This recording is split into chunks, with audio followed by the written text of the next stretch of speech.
Hello everyone, Inventor719 here, and today I have a fan requested video. Now this video was requested to me by Durand Isdal. Sorry if I pronounced your name wrong. So go check out his channel. This is exactly what his channel is called. He has a pretty small channel now, but he said he's going to be expanding on his videos. So give him a subscribe if you would like. Basically, he made the video I'm about to make on his channel, but just on not copying him, I'm going to modify it a little bit. If you want to see the original video, again, go check out his channel. Now, what you'll need for this project. We will be making homemade firecrackers using matches, and I have some surprises to show you at the end. But to make the original project, you need a lot of matches. I have 350 per box times 4 boxes. Do the math if you want. Some old bullet shell casings, some fusing, a hot glue gun, and some tools such as pliers and a knife to take the material off the matches.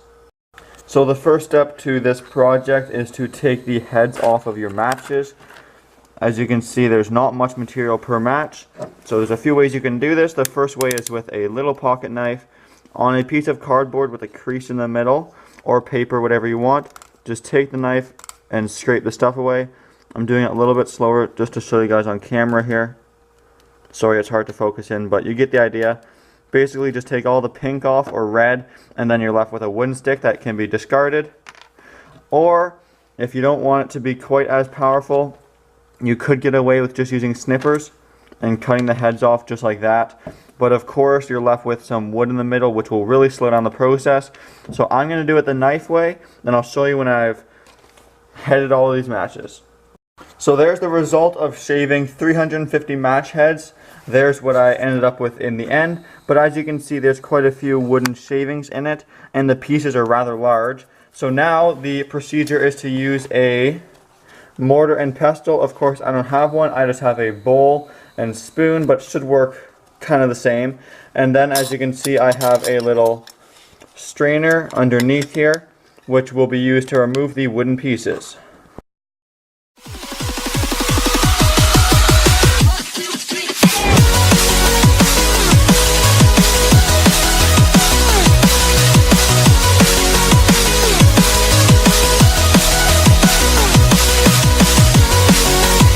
So here's what all the match heads look like after some minor mortaring and sifting. It would work a lot better with a proper mortar and pestle and proper sifter. I just had a pasta one.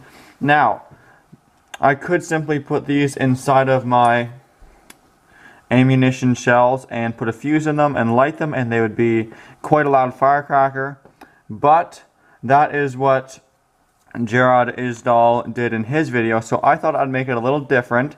So if you don't have access to firecrackers, that is what you'd have to do. But as you can see, I have some firecrackers and magnesium here. So I'm going to add some of this to the mixture, mix it up, then make the firecrackers and test them. Wait till the end of the video. I'll give you guys a link for his testing video of just the match heads. It's also very powerful, so I'll do it differently though.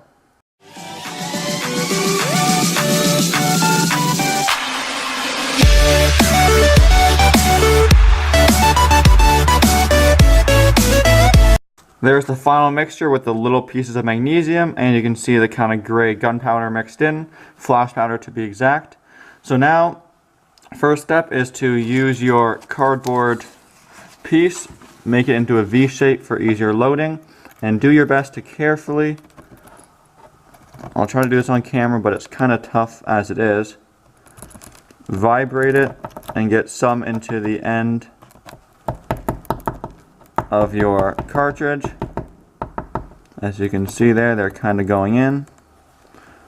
You might have to give it a little helping hand with your finger.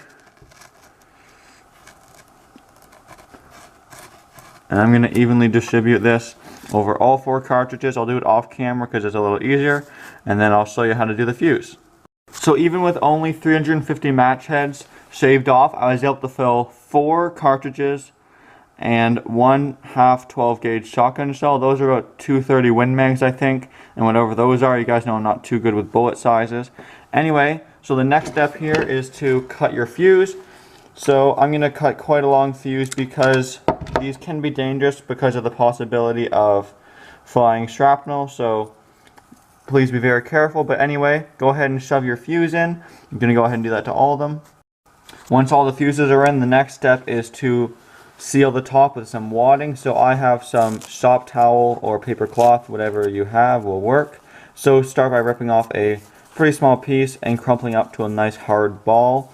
And then, of course, after you put the fuse in, you can put it beside the fuse, kind of in the top like that. Then using a screwdriver, push it down, and you're going to keep filling it up till you get to the top. And then right at the very top, I'm going to go ahead and do some hot glue and maybe finish it off with one more piece of wadding.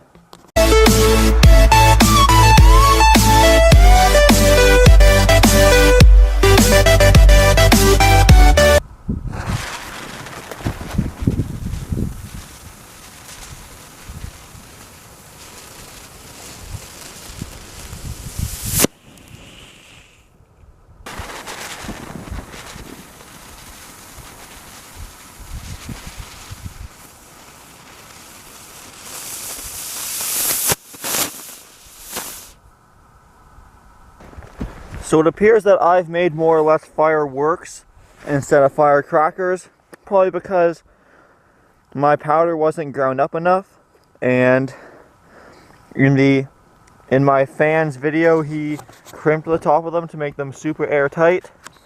I didn't do that because I didn't want any shrapnel perhaps, but I'm gonna go ahead and light the last one here, see if it does anything cool. But these are still very fun, and they can be made powerful as shown in his video. Here's a link right up here.